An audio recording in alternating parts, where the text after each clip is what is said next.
Namaskar, I am Manoj Kumar. Welcome to in the program Press Meet.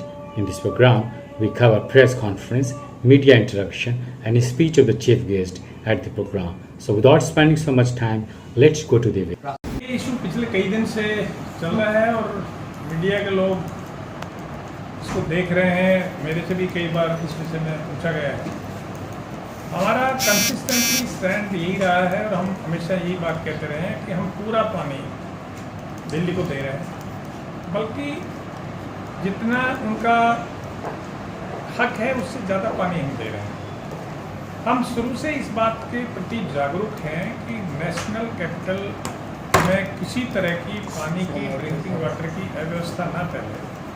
हमारी कोशिश हमेशा यह रहती है कि पानी उनको पूरा दिया जाए और वो उस पानी का कैसे इस्तेमाल करते हैं, उसका मैनेजमेंट कैसे करते हैं, वो उनकी जिम्मेवारी है।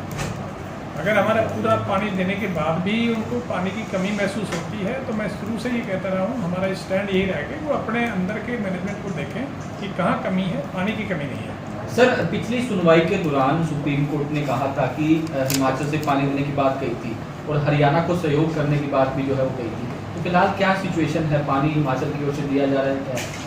अगर हिमाचल की तरफ से पानी आता तो हम तुरंत उसको आगे दिल्ली को भेज देते। उसमें अगर उस ऑर्डर को आपने पढ़ा होगा तो उसमें ये भी था कि अपर यमुना रिवर को उसको वेरीफाई करेगा पानी को। वेरिफिकेशन के बाद में हरियाणा गवर्नमेंट उसको, हरियाणा सरकार उसको आगे दिल्ली को भेजेगी। लेकिन वो पानी आया ही नहीं, वेरीफाई नहीं हुआ। सर, क्या किल्लत हो रही है पानी की? सर, क्या हरियाणा के पास भी कम पानी है? क्योंकि एक बार हरियाणा ने भी कहा था कि हमें जितना पानी मिल रहा है उसके हिसाब से हम आगे दे रहे हैं। क्या पानी की कमी हरियाणा में भी है? देखिए, इसको अगर इस पानी के विषय को आप समग्र रूप से देखें, हरियाणा कई तरह से पानी की समस्याओं से जूझ रहा है।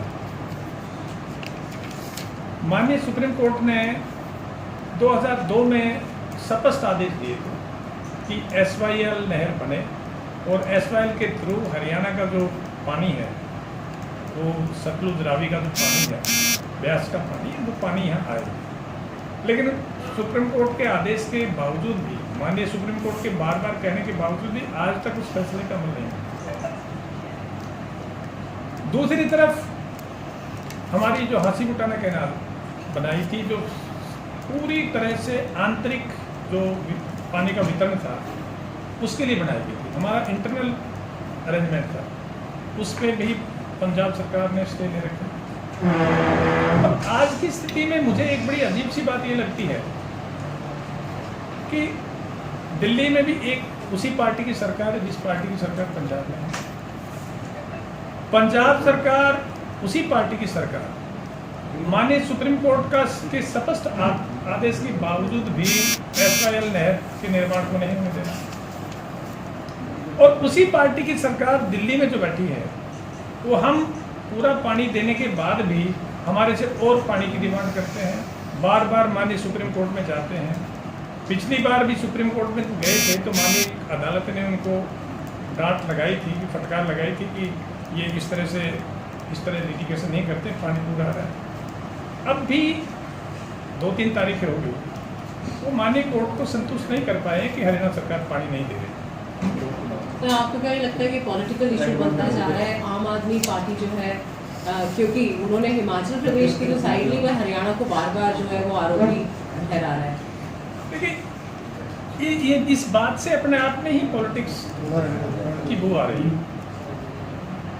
एक तरफ आप माननीय सुप्रीम कोर्ट में जाते हो कि हरियाणा सरकार को आदेश दो कि हमें पानी दे। अगर आप पार्टी की बात करते हैं, उन्हीं की सरकार, पंजाब में सरकार उन्हीं की है, माननीय सुप्रीम कोर्ट के आदेश के बावजूद भी उसकी पालना नहीं कर रहे। पानी हम पूरा दे रहे हैं, इसके बावजूद भी बार बार मामले को कोर्ट में घसीटा जाता है। केवल राजनीति है। और मैं एक बार पुनः स्पष्ट कर दूं कि राष्ट्रीय राजधानी को पानी देना ये बहुत सेंसिटिव मामला है, संवेदनशील मामला है, और हरियाणा सरकार ने ना कभी पहले कोताही की थी, ना आगे कोई कोताही करेगा। सर, कमी कहाँ दिख रही है आपको? क्या जिस तरीके से एलिगेशन वो लगा रहे हैं, कहाँ कमी? देखिए, अभी जैसे थोड़ी देर पहले पूछा जा रहा था, मुझे जो लगता है उनका जो आंतरिक वितरण है, आंतरिक व्यवस्था है पानी की, उसमें उनको सुधार करने की जरूरत है। एक बार हम क्या करते हैं कि केवल राजनीतिक फायदे के लिए, पॉलिटिकल गेन के लिए हम बहुत सारी फ्री शिप्स अनाउंस कर देते हैं, और विशेषकर बिजली पानी के मामले में जब तक लगातार आप उसका आधारभूत ढांचा, उसका इंफ्रास्ट्रक्चर आप लगातार उसको सुधार नहीं करते रहोगे तो वो बहुत जल्दी वो ढांचा कोलैप्स कर जाता है, फेल हो जाता है। मुझे लगता है कि दिल्ली सरकार ने पानी का जो वितरण की व्यवस्था है उस पर ध्यान नहीं दिया, और पिछली साल की, जहाँ तक मुझे जानकारी दी गई है, पिछली साल की उनकी जल बोर्ड की इंटरनल ऑडिट है, ऑडिट में भी 50% के लगभग पानी की वेस्टेज उसमें दिखाई गई। आप ये बताइए, जिनका 40% 50% वेस्टेज जिसकी पानी की जहाँ होगी, वो बाहर से लिए हुए पानी को किसी पे कोई भी आरोप लगाता रहे, व्यवस्था ठीक कैसे होगी? जैसे कि सर सरकार ने हरियाणा का जो एफिडेविट उसको खारिज कर दिया कि वो पानी कम दे रहे हैं, और हमारे ऊपर भी जो है वो आरोप लगा रहे, जो एफिडेविट हरियाणा सरकार ने दिया है इस रिपोर्ट के आधार पर। देखिए, आरोप किसी पे लगाना बड़ा आसान है, लेकिन आरोप ठीक है गलत है ये तो माननीय कोर्ट फैसला करेगी, माननीय अदालत का फैसला आने तो फिर पता लग जाएगा कौन गलत बोल रहा है, कौन झूठ बोल रहा है। सर जैसे कि आपने बोला कि पंजाब और दिल्ली में जो है आम आदमी की सरकार है, और आपके बारे में ये बोला जाता है कि डबल इंजन की सरकार है, और फिर जैसे एनडीए की सरकार बनी है और आपकी सरकार हरियाणा में है, क्या SYL को लेकर के फिर से आप लोग इस मुद्दे को लेकर आगे बढ़ेंगे?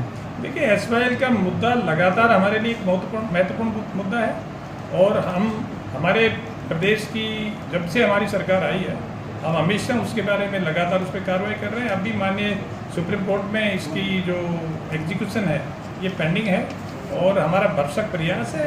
और देखिए, वैसे भी राजनीति नहीं है, SYL नहर बनना हरियाणा के लिए ना केवल एक राजनीतिक मुद्दा है बल्कि हरियाणा की जीवन रेखा से जुड़ा हुआ है। सारा दक्षिणी हरियाणा सूखा पड़ा है, सारे दक्षिणी हरियाणा में पानी के पीने की आज की तारीख में भी ये जो हमारे भिवानी, महेंद्रगढ़, रेवाड़ी, इवन गुड़गांव तक पानी की दिक्कतें हैं, तो हमारे लिए वो बहुत महत्वपूर्ण मुद्दा है, और हम उसको SYL नहर बनवाने का प्रयास लगातार जारी रखेंगे, और आखिर में SYL बन के रहेगी।